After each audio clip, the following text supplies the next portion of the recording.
In politics, it's possible to fake popularity. You can easily hire 1,000 youths or more and give them 50 bob each, and you could look very popular.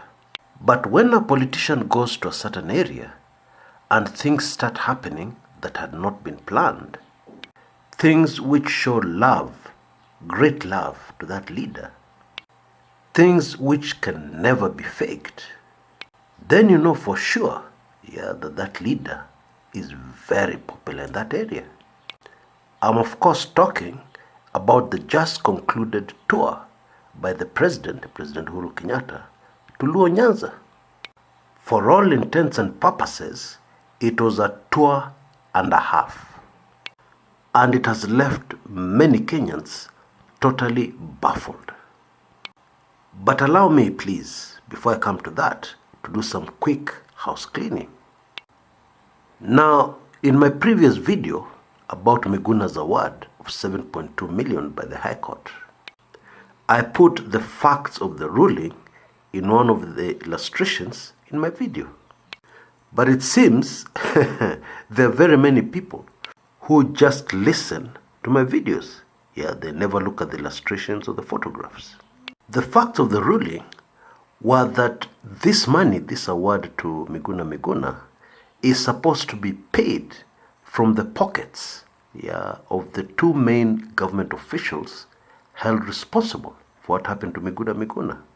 And these two gentlemen are, of course, Fred Matiang'i, internal CS, and Gordon Kilawanga, who is the immigration boss. Yep, I laid down the facts. But in my video, I said that ultimately, the person who will foot the bill for this award, if and when it's paid, will be the Kenyan taxpayer. Now I need to very quickly clarify why I insisted on that. Now these two gentlemen were taking instructions, in the way Miguna was treated. In all likelihood, personally, these two gentlemen must have cringed, the instructions they were given. Instructions from above, as we put it in Kenya. And as a government official, you must follow those instructions. Now the courts have ordered the two gentlemen to remove 7.2 million from their pockets and pay Miguna. One of two things could ultimately happen. The two gentlemen could say, yes, we will pay. And guess what? The money will not come from their pockets. Those who gave them those instructions to harass Miguna can never allow that to happen, because it will set a very dangerous precedent. It will mean that tomorrow, if they give another government official strange instructions, that government official will hesitate. That can never be allowed. So they'll quickly provide this money to the two gentlemen. And the money will come from taxpayers. Let's take another scenario. Let us assume in the unlikely case, those who gave them instructions tell them, fine, carry your own cross, shauri yenyu, pay up, pay Miguna from your pockets. You can afford it. The two gentlemen can easily go to court, and argue that they were following instructions. How can they be held personally responsible when they were following instructions? And everybody knows they were following instructions. So what will happen? The same thing will ultimately happen. This money will be paid by taxpayers. In other words, this ruling, as happy as it has made Kenyans, is not practical. It's not even practical legally. Back to the president's tour of Nyanza.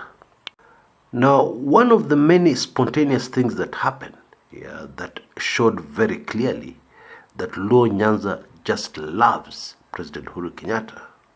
And that is apart from the thunderous hero's welcome the president received, which, by the way, even Central Province would not have given him.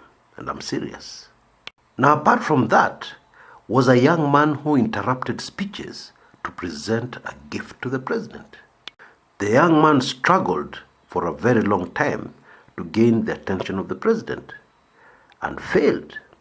But finally, when Mama Ida Odinga was on the podium speaking, the young man intensified his efforts, and finally he caught the attention of the president, who waved him to come to the podium. And he presented the president with a very thoughtful gift. It was an enlarged version of the 500 bob Kenyan note. Yeah, but the portrait on the note was that of President Uhuru Kenyatta. Now, if you're casual about this, you may say this is not a big deal. Actually, it is. You see, President Uhuru Kenyatta will never have his portrait on any note in Kenya. It is unconstitutional. In fact, the government has been very slow in implementing this, because as I make this video, we still have notes in Kenya with people's portraits on them. But the coins have been phased out with people's portraits on them. That started yesterday. And I believe within the next year or so, you will not be able to see any Kenyan note with anybody's face on it. So now you begin to understand why this was a very thoughtful gift. It was a gift saying, you deserve to have your face on our notes. Even though it's unconstitutional, you deserve it. We love you so much that you deserve it.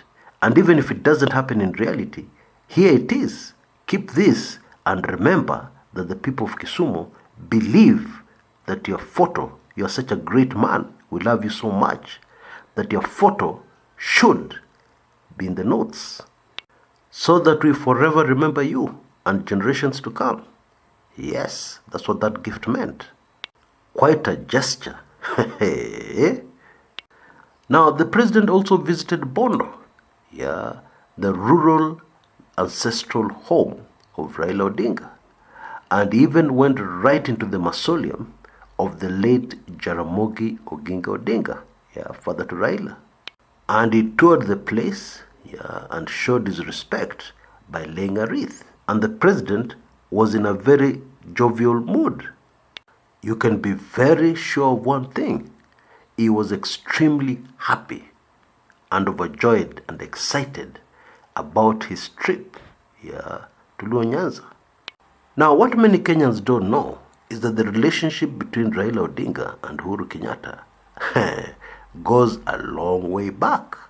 They played together as children, as children of the then president and vice president.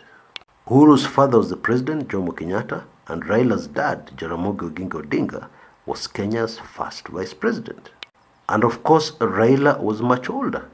And it is said that Raila was always very protective of Uhuru and had this habit of always carrying Uhuru Kenyatta on his back.